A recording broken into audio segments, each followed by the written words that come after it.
Okay, so now we're done with step 3. We've got our outline for all the unmarked resistors of the U.S. We've got Alaska and Hawaii done. Anything that has an R, W, or a B is still open. Next, for step 4, we're going to need the USB-A female connector out of the little bag. So we'll turn our board over, and down here there's 2 USB spots.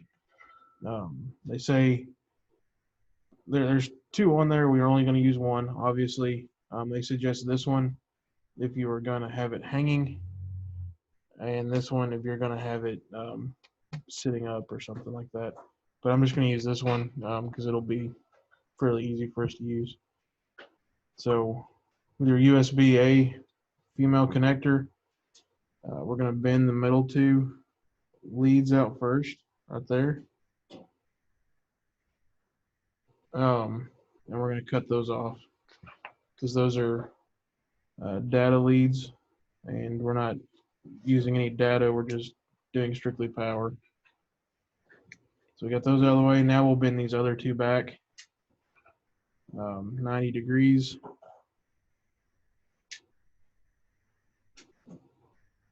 So that we can stick them to the board. Now we've got to move the 2 mounting leads. We got to bend those out.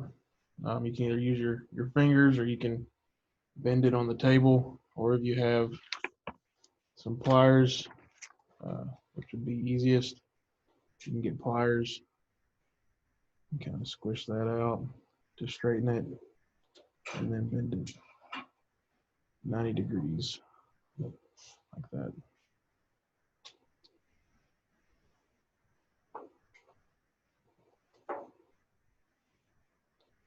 And the idea is so that it'll sit flat on the board.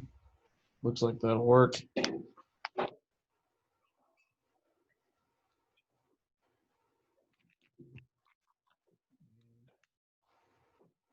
Did not preheat my soldering iron. So this is a surface mount project.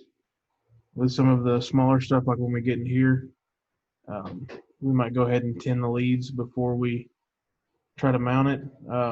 With this being as big as it is, I'm just going to go ahead and try to use the traditional method of adding the solder to it to get it there.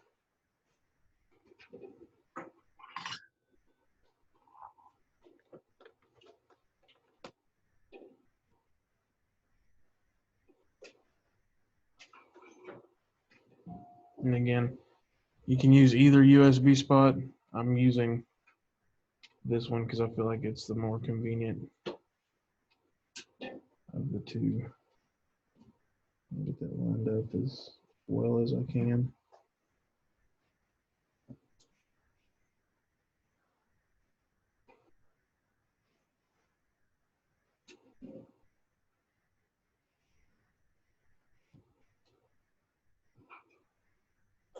And I'm almost there.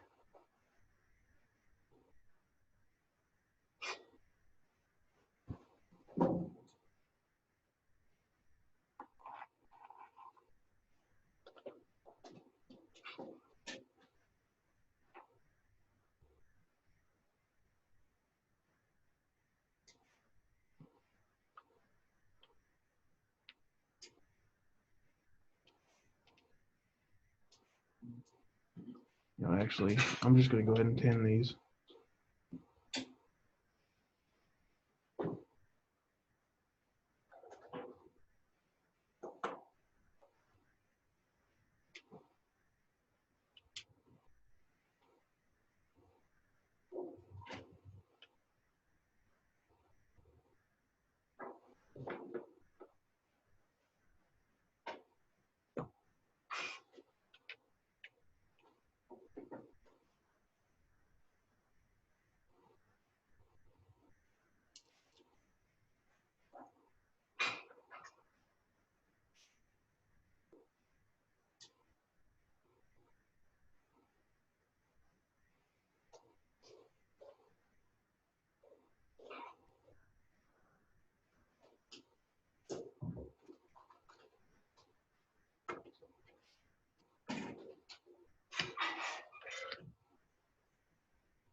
Okay, so now we've got the USB-A connector on there. And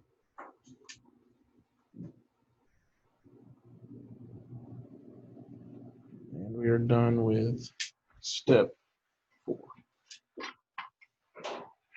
All right, I'll see you in step 5.